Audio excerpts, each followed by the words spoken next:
Shalom Aleichem Malachei Ashoreis Malachei Elyon Mimelech Malachei HaMelochim HaKadosh Baruch Boyachem l'sholoi Malachei Asholoi Malachei Elyon Mimelech.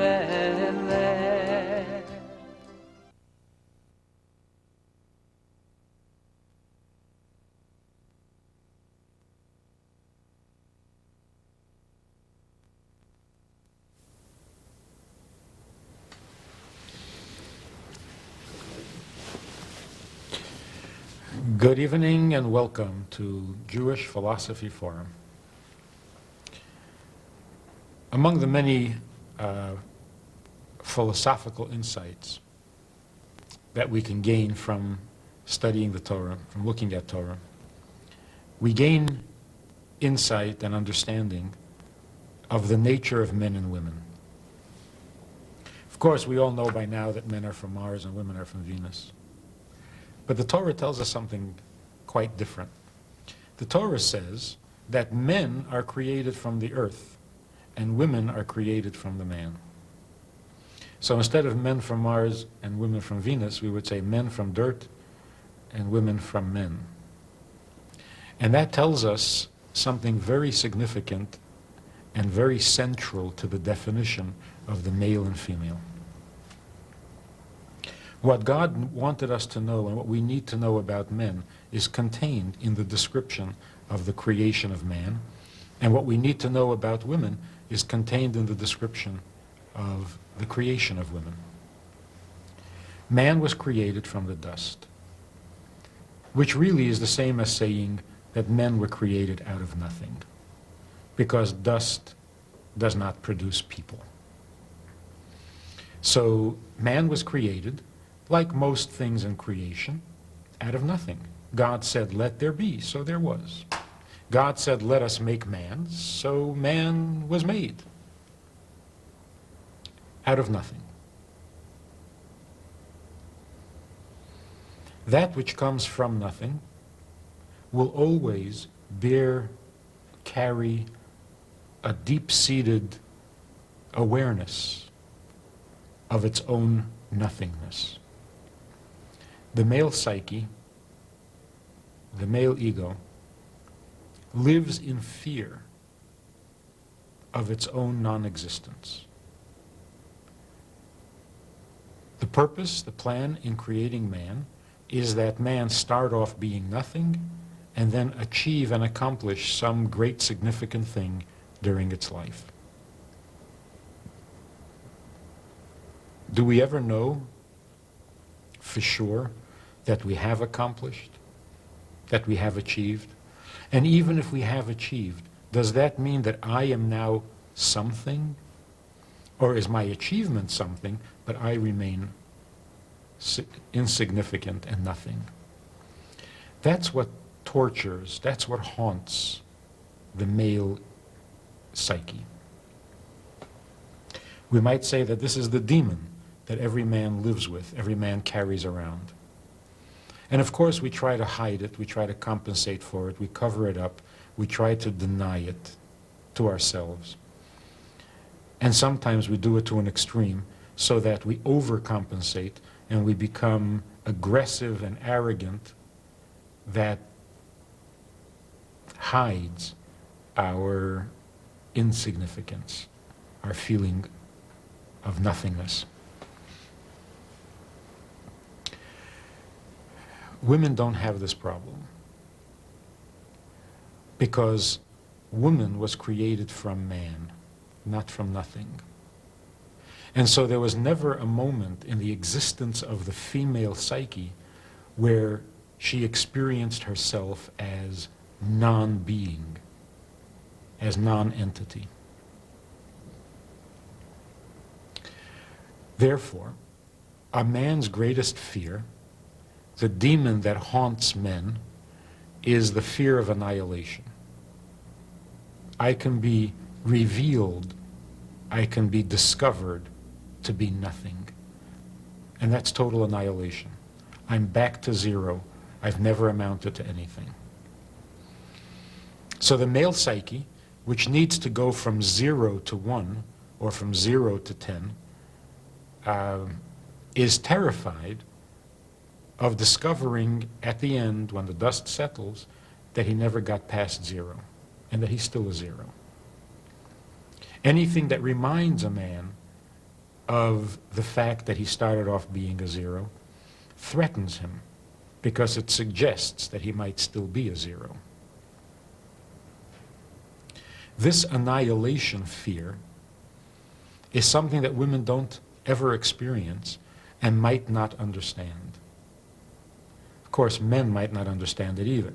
So men can annihilate men as easily as women can. But women don't have this fear. They don't have this demon. They don't have this suspicion of nothingness, because they never experience themselves as nothing. So where men need to go from 0 to 10, a woman needs to go from 1 to 10, but never from 0 to 1. When we annihilate a man, when we destroy a man, when we treat a man like he's nothing, it really annihilates him and reduces him to where he begins to feel like nothing. He is destroyed, annihilated. But treat a woman like she's nothing, and you don't annihilate her. She does not become annihilated. On the contrary, she becomes morally indignant, because there's an injustice here. You're treating a someone as if they were a no one, and that's not just, that's injustice. So what threatens a man the most is annihilation. What threatens a woman most is injustice. And that's why the Talmud says that a man should honor his wife more than himself, because a woman is sensitive to injustice, and her tears are always felt in heaven. Now, this is not saying that only women are sensitive to injustice. Everybody is sensitive to injustice. But when a man is sensitive to injustice, it's quite besides who he is and what he needs to survive. He's sensitive to injustice because he's a good guy, because he's a just person. That's not who he is. That's not the definition of the male ego. So his moral indignation is kind of an addition to his true self. But with a woman, when the Talmud says a woman is sensitive to injustice, it means that that is what a woman is essentially. That's the definition of a woman, of the female psyche.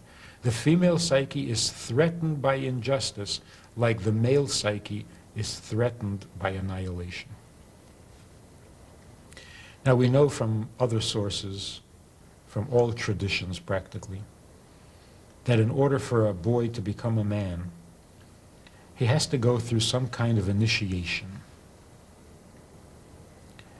And what that initiation is almost always about, in every tradition and every culture,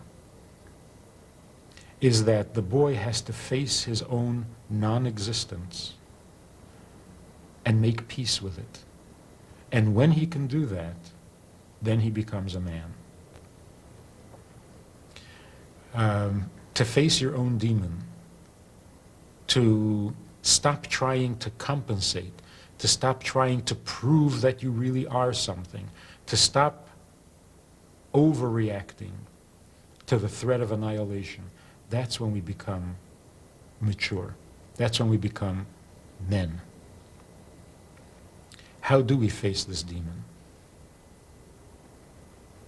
How do we make peace with our own non-existence? it is a compliment to the male psyche that underneath what seems to be a very macho and arrogant attitude, there is really a certain humility that is unique to the masculine mind. When and if the man makes peace with his demon, faces his demon, and becomes comfortable with his own non-existence. If I am not, if my own existence is totally insignificant, then I become completely devoted, completely available to someone else, to something else, even if that someone or something is not in any way related to me. There's a degree of self-sacrifice to a cause or to a purpose that a man is capable of once he has identified, admitted, and made peace with his own non-existence, with his own insignificance. In the men's movement, they call such a man a male nurturer or a male mother. Because once a man has made peace with his demon, he is now capable of nurturing out of humility, out of a sense of duty and mission that is not interfered with at all by an ego, by a sense of self, by selfish motivation, because he's already made peace with his own non-existence. There's a famous story about a chassid who was imprisoned by the communists back in the 30s. And he was in a labor camp and was determined not to work on Shabbos, not to do any labor on Shabbos. And of course, the camp rules included working 7 days a week for most of the day and into the night. And what they would do, all the prisoners would be taken out in the morning, marched out to a forest. They would chop the trees, trim it down, make lumber out of the logs, and stack the lumber into these huge stacks until some trucks would come and haul them away. Then they would march back to the barracks. Every Shabbos, this chassid would march out with the rest of the people to the forests, but when they got to the working area, he would climb up on top of one of these huge stacks of lumber, move a few pieces aside, lie down between the boards, and just pray the entire day. That was his Shabbos. At the end of the day, he would march back with everybody else. The other prisoners were comfortable with this. They knew him to be a truly pious man, and they wouldn't interfere with his observance of Shabbos. In fact, even the nachalnik, the official in charge of the camp, knew that he was doing this and chose to ignore it.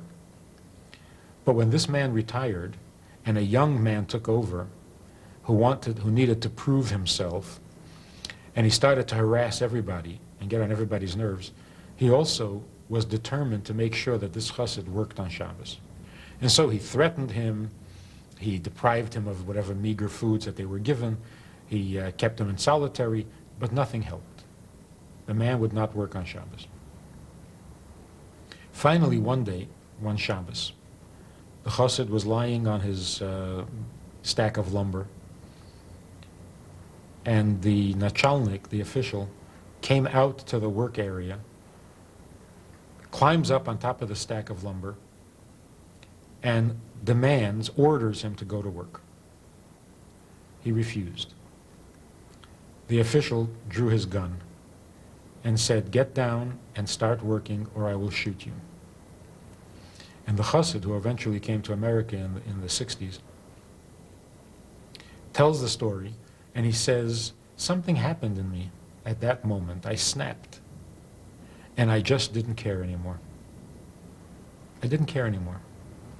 And I stood up, nose to nose with this official, and I said, 'Shoot me.'" The official got so confused because he had just lost all leverage He could no longer threaten him. The man was not afraid to get shot. What more can he threaten? So he got totally disoriented, and he cursed at him and said something, and then left. He found out later that this young man went and consulted the retired official. So what should I do with this guy? And the older man said, that guy? Don't bother with him. The man is seriously demented. You'll only get in trouble. Leave the man alone if you want to enhance your future and your career. And from then on, he had no problems keeping Shabbos. But the amazing thing was that when that happened, and he felt truly, deeply, sincerely, live or die, I don't care anymore. It makes no difference to me. I've been struggling to survive. I've been fighting to survive. Right now, I don't care. It's over. It's finished. Live or die is the same to me. So go ahead and shoot. That kind of annihilation of self frees a person, frees the male to become more devoted, not less devoted, more responsible, not less responsible. And that's why this amazing thing happened where, on the one hand, he was ready to die. He didn't care anymore. Nothing made any difference anymore. But he wouldn't work on Shabbos. That never changed. You can shoot me, you can kill me, but you will not get me to work on Shabbos. So even when nothing counts, because I am nothing, my life is nothing, if it ends now, I don't care. It makes no difference to me. But Shabbos is Shabbos. That I will not violate. So when a man faces his demon and loses his need to prove himself or to become a somebody, he becomes more available rather than less available to others. And that's why in the prayers that we say on Yom Kippur and in other occasions, we describe, we put into words our own insignificance and nothingness, because we can spend an entire lifetime trying to prove that we are something, or we can simply get rid of this demon by accepting it. It doesn't haunt us when we've made peace with it. And so we say early in the morning at the beginning of the prayers, I am not presenting my prayers before you, God, based on my virtue or my deservedness, because I deserve nothing. What am I? What is my wisdom? What is my strength? What is my kindness? What is my greatness? It's nothing. I turn to you because you're good and because you're kind and because you give. That's a very masculine thing and a very healthy thing for the masculine ego. So a man is created from sand, from the dirt, and needs to go back to the dirt, from dust to dust. Not just the body, not just the physical, but even the psyche, even the ego is a dust ego, and the only way it's ever going to be happy is if it goes back to the dust and accepts its own annihilation. Women, on the other hand, are sensitive to injustice, not to annihilation. So what happens when a woman is severely abused? She justifies it. My husband beats me, but he only does it when I deserve it, so it's okay. And she can live with that. A man could never live with that.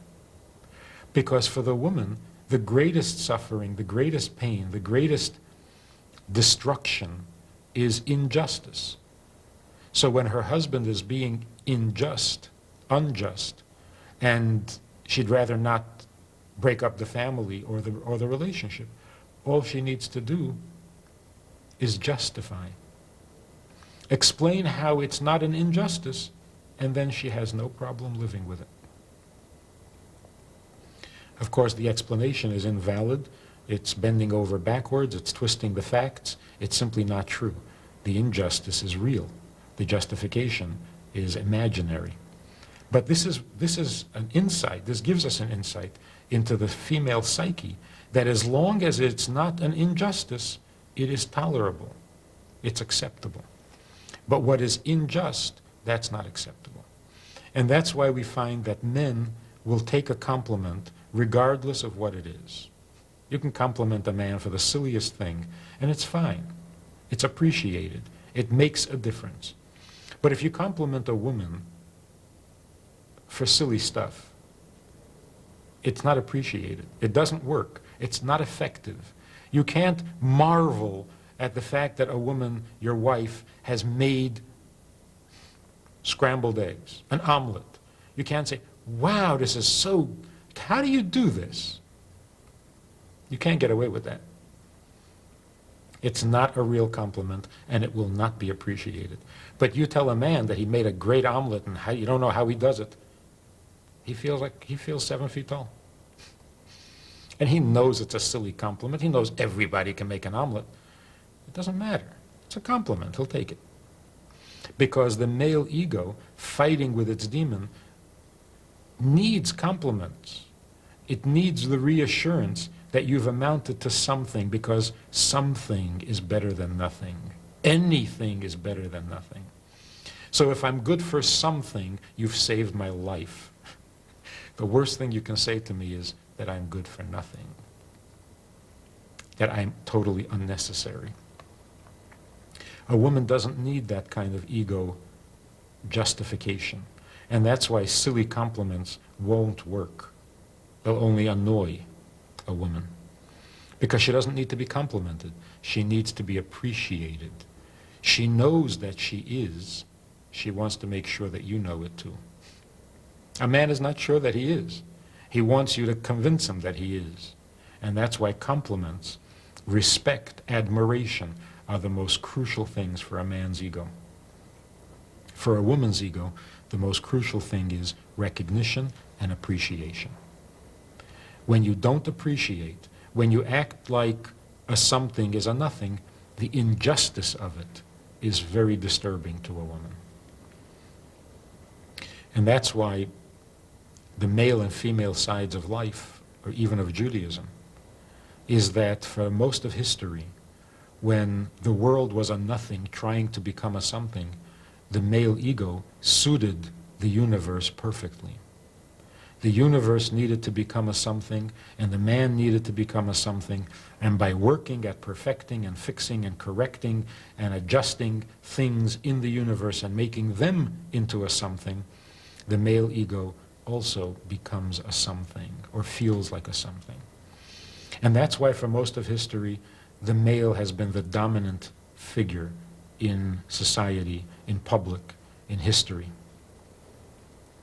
But as we get closer to a time when the world has already achieved and has become the godly place that it needs to be, when so many of the dragons have been slain, when the men have finally achieved a certain degree of beingness, as expressed in all the classical fairy tales, the king needs something done, and all the important smart people can't do it. But this simple-minded country bumpkin comes along, and he accomplishes what the king needs done, and as a result, or as a reward, he gets to marry the princess, and they live happily ever after. That's talking subconsciously to the male psyche. We start off being nothing. We're the country bumpkin, we're the simpleton, we're good for nothing. But when we serve the king, and we do in our own simple and insignificant way, we accomplish a significant act. We achieve something significant. We slay the dragon, we kill the giant, we pull the sword out of the stone, whatever the fairy tale happens to be. When we accomplish that, then we are ready to face the feminine part of ourselves to marry the princess. And when we marry the princess, we become the nurturer. Instead of trying to prove ourselves, we now become available to others. And that's why we live happily ever after. Not that the marriage is necessarily happy, but that the man is now happy because he is free of his demon. He has made peace with his demon. So now that the world has become a world in which most of the dragons have been slain, and men have achieved through their efforts and through their fixing of the world, through their processing, have achieved some degree of result. Now the world is becoming more feminine. Now we have to shift to the more feminine mode of knowing that there is something precious, good, and holy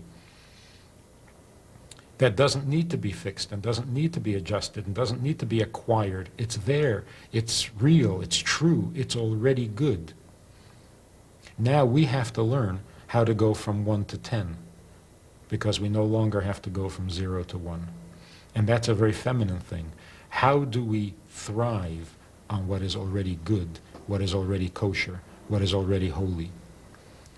How do we nurture with enthusiasm? How do we see the challenge of making more good out of what's already good? That's the future. That's where we're headed. That's what lies ahead. A world in which goodness is the fact, and that we need to discover within ourselves the capacity, the enthusiasm, the intensity of feeling that we had when we were struggling with the dragon. The intensity of feeling that we had coming out of Egypt, escaping Egypt, plagues, splitting seas, running away, going out into a desert, taking on a whole new... There was great excitement, great challenge, very masculine. Can we have that same intensity? Can we feel that same challenge? Can we feel that same urgency when there are no dragons? When good is already good, when the world is as it should be, when the knowledge of God fills the world like water fills the ocean, will we then be comfortably godly or intensely godly? We read in the Haggadah of Pesach that there's a mitzvah to relate and relive the story of the Exodus every day. And not only during the exile, but even after Mashiach comes, there will still be a mitzvah to relate and to relive the Exodus from Egypt. Now, the Exodus from Egypt is a very masculine thing. The days of Mashiach is a very feminine time.